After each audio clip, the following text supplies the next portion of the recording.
Hello दोस्तों, कैसे हो। आज हम कॉग्निटिव थ्योरी पढ़ेंगे जो जेरोम ब्रूनर ने की दी थी।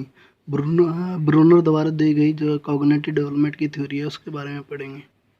तो थ्योरी के बारे में पढ़ने से पहले हमें जेरोम ब्रूनर है उसके बारे में पता होना चाहिए कि वो कौन थे, उन्होंने क्या दिया क्या नहीं दिया, उनकी थोड़ी लाइफ के बारे में पता होना चाहिए।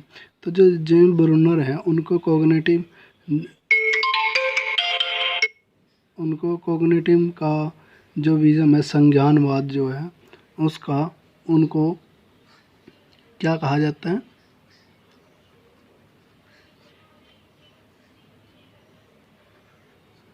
संज्ञानवाद का फादर कहा जाता है।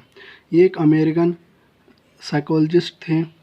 इन्होंने क्या क्या ह्यूमन कॉग्निटिव साइकोलॉजी का और लर्निंग थ्योरी भी दी है। इन्होंने जो डेवलप किया, जो स्कैफोल्डिंग है, उसका जो कंसेप्ट है वो किसने दिया? ब्रूनर ने। बट जो उसको यूज़ किया है वो किसने किया? वाइगोस्की ने। और इन्होंने गोल इंटेलेक्चुअल डेवलपमेंट की भी थ्योरी दी है। अब इनकी थ्योरी में क्या था? इन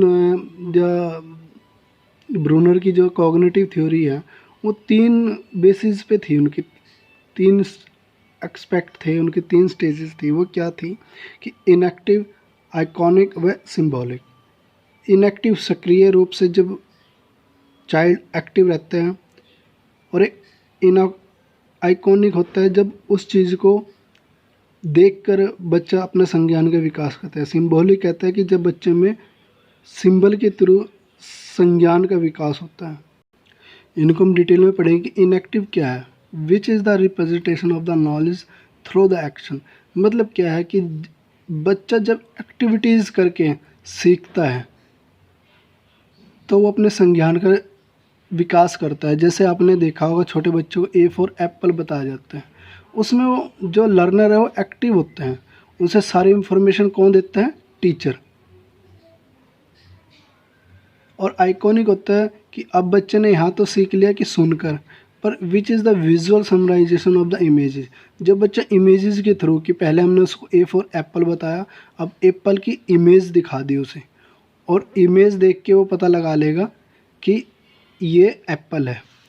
थर्ड में क्या होता है? सिंबॉलिक, कि विच is the use of word and other symbol of the describe experience. अब बच्चा क्या अपने एक्सपीरियंस से, उसने कहीं पर किसी ने क्या लिखा? एप्पल, तो वो एप्पल को लिखा हुआ देखकर समझ लेगा कि सेब की बात हो रही है।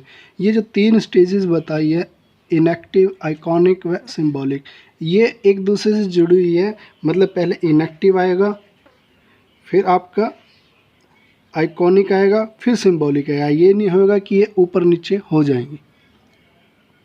अब जो ब्रूनर की थ्योरी है उसके बेसिस पे इस तरह के क्वेश्चन आ सकते हैं आपको कि Bruner identify the 3 major stages of the cognitive growth order in the stage. की उसकी जो कॉग्निटिव ग्रोथ है, कॉग्निटिव डेवलपमेंट है, उसकी जो सीक्वेंस था वो कैसे आता था, आपने भी पीछे पढ़ा था। तो इसमें सबसे पहले आइकॉनिक आएगा, फिर इनएक्टिव आएगा, फिर आइकॉनिक आएगा, फिर सिंबॉलिक आएगा। मतलब बच्चा पहले सुनकर सीखेगा, मेमोराइज देखकर एक्टिव पार्टिसिपेशन से सीखेगा, फिर आइकॉनिक इमेजेस के थ्रू सीखेगा, फिर सिंबॉलिक की लिखकर भी सीखेगा। तो इसका राइट आंसर क्या हो गया? ये वाला। उसके बाद how many stages introduce in theory of cognitive development by Bruner, कि उसने कितने स्टेजेस बताई है। आपने देखा है 3 बताई है उन्होंने।